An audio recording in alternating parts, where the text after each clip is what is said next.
जब आपके अपने ही सगे संबंधी, आपके खून के रिश्ते और जिन पर आपने अपने प्राणों से भी अधिक विश्वास किया था, वही अचानक आपके सबसे भयंकर शत्रु बन खड़े हों, तो सीने के भीतर एक ऐसा असहनीय संताप और वज्रपात होता है जो इंसान की आत्मा को भीतर तक चीर कर रख देता है।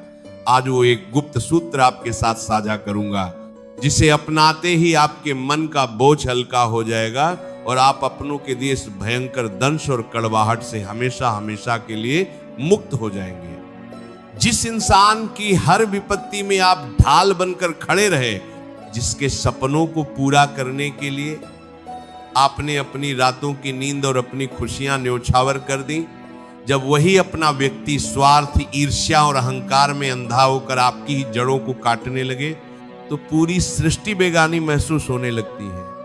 आप एकांत में अपने कमरे की बंद दीवारों के बीच सिर पकड़कर रोते हैं, अपनी बेबसी पर सिसकते हैं और उस सामरे सरकार से बार बार पूछते हैं कि आखिर मेरी निष्ठा और निष्काम प्रेम का ये कैसा खौफनाक पुरस्कार मुझे मिला। इस भयंकर अपनों की शत्रुता के वातावरण में इंसान की सोच पूरी तरह पंगु होने लगती है। घर का भोजन विष जैसा प्रतीत होता है, रात की नींद आंखों से कोसों दूर भाग जाती है और मस्तिष्क में 24 घंटे केवल वही कड़वे शब्द, वही षड्यंत्रकारी चेहरे और वही अपनों का क्रूर व्यवहार किसी भयावह सपने की भांति घूमता रहता है। ऐसा लगता है मानो सीने के भीतर किसी ने अंगारे भर दिए हों जो आपकी हर सांस को जला रहे हैं। आप जिससे भी इस अंतर्द्वंद को बांटने जाते हैं, वही कोई न कोई रूखी नसीहत देकर आगे बढ़ जाता है या आपकी लाचारी का तमाशा देखने लगता है। जब अपने ही घर के भीतर शत्रुता का तांडव होने लगे, तो इंसान का विश्वास पूरी तरह छिन्न भिन्न हो जाता है और वह एक ऐसे गहरे अवसाद के अंधकूप में गिर जाता है जहां केवल आंसुओं का धुआं भरा होता है।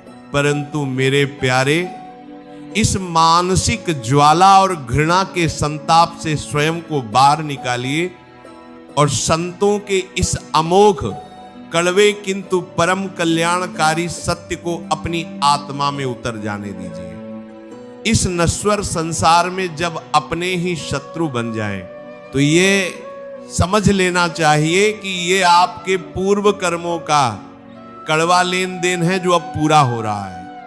सांसारिक रिश्ते वास्तव में केवल कर्मों के बंधन से जुड़े हुए यात्रियों का समूह है। जब तक पुण्य का खाता चलता है, तब तक अपनों के मुख पर मिठास रहती है, लेकिन जैसे ही कड़वे कर्मों का हिसाब सामने आता है, वही अपने विष उगलने लगते हैं। जब अपने शत्रु बनते हैं, तो विधाता वास्तव में आपकी आंखों से मोह और आसक्ति का वह अंधा पर्दा हटा रहा होता है जो आपको ईश्वर से दूर रखे हुए था। जब भी कोई अपना शत्रु बनकर आप पर प्रहार करे, तो सबसे पहले उस अपनों के मुंह में गिड़गिड़ाना और उनसे सफाई मांगना तुरंत बंद कर दीजिए। जो प्राणी आपके पवित्र प्रेम का मोल न समझ सका, जिसने आपके विश्वास का गला घोंट दिया, उसके सामने अपनी बेबसी का रोना रोना अपने भीतर बैठे साक्षात नारायण का घोर अपमान है। अपने आत्मसम्मान और अपनी आध्यात्मिक ऊर्जा को पहचानिए। जब आप किसी के षड्यंत्र का उत्तर क्रोध या प्रतिशोध से देने के बजाय पूर्ण मौन और शांत क्षमा से देते हैं, तो आपकी वही खामोशी ढाल बनकर उस शत्रु के अहंकार को भस्म करने लगती है।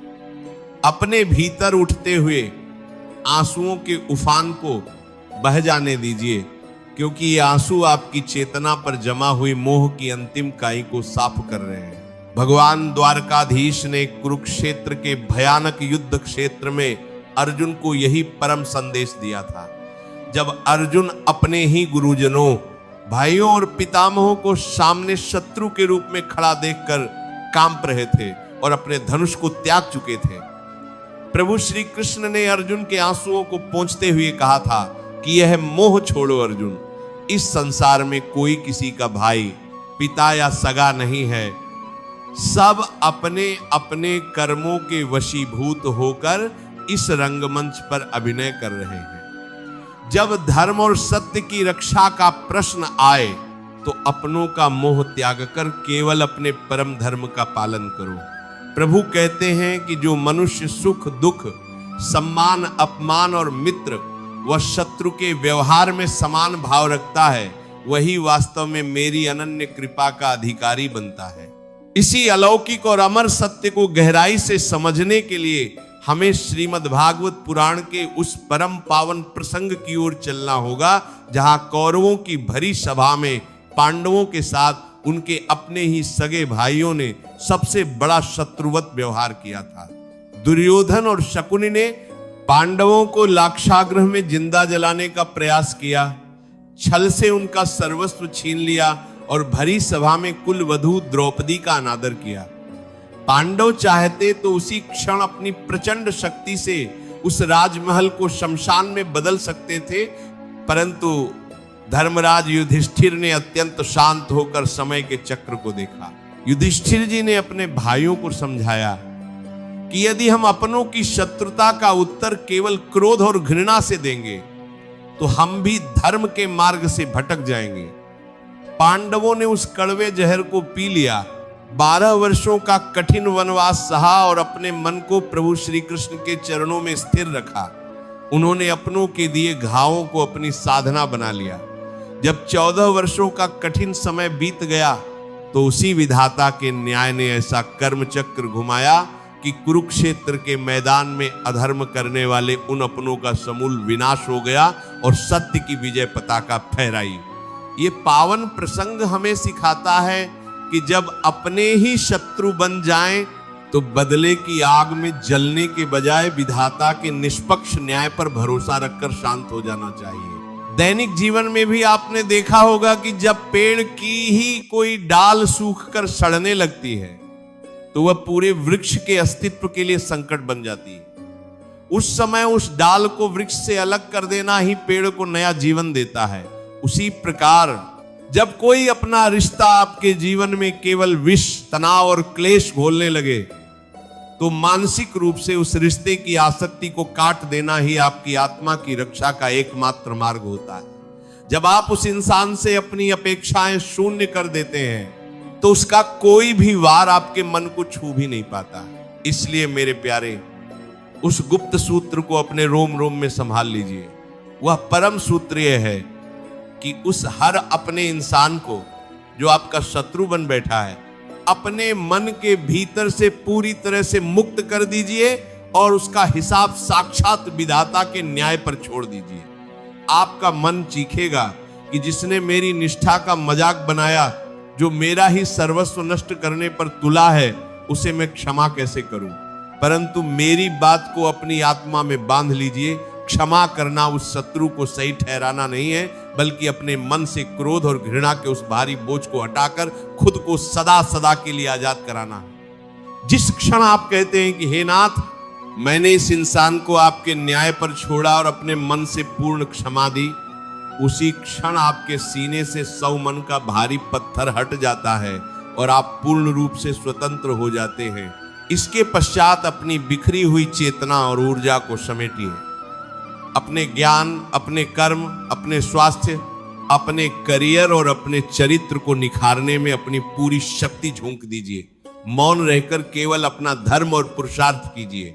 जब आप शांत होकर अपने सत्कर्म के मार्ग पर आगे बढ़ते हैं और अपनी मेहनत से ऐसा मुकाम हासिल करते हैं जो उन शत्रुओं की सोच से भी परे हो, तो आपको गिराने का प्रयास करने वाले अपने ही प्राणी अपनी नजर में गिर जाते हैं और पश्चाताप की भयंकर आग में जीवन भर जलते हैं।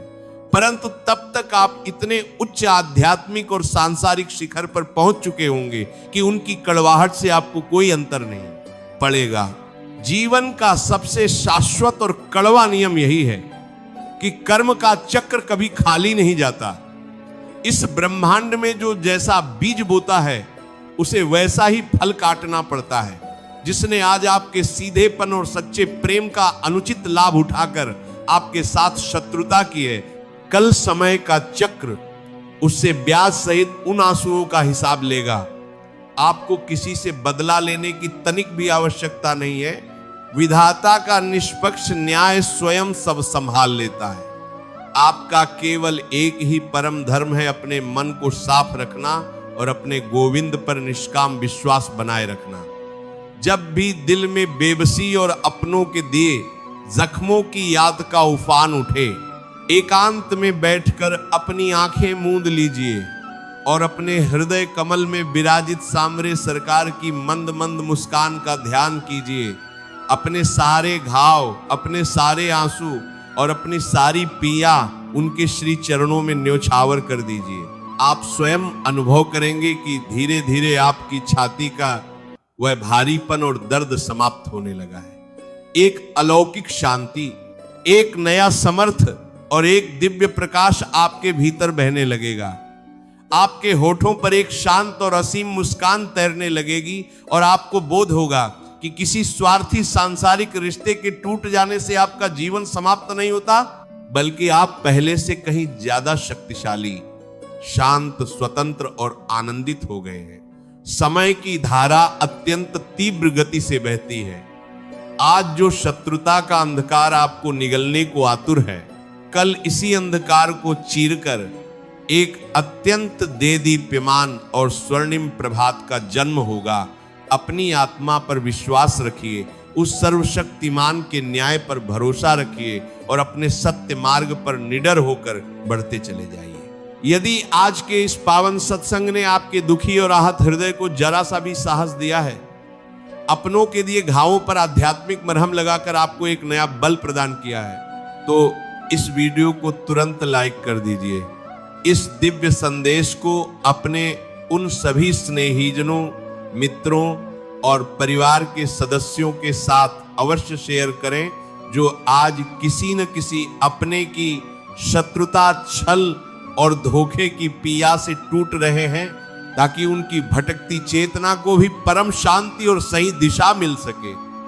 ऐसे ही और भी गहन, भावुक और जीवन का कायाकल्प कर देने वाले आध्यात्मिक विचारों को निरंतर सुनने के लिए इस चैनल को अभी सब्सक्राइब कर लीजिए और पास में बनी घंटी यानी बेल आइकन को दबाना बिल्कुल मत भूलिए, ताकि भक्ति और ज्ञान की कोई भी धारा आपसे ओझल न हो पाए।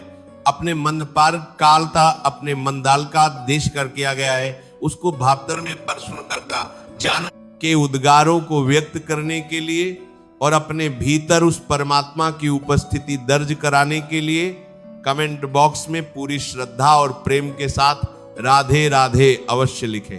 राधे राधे। जय श्री कृष्णा।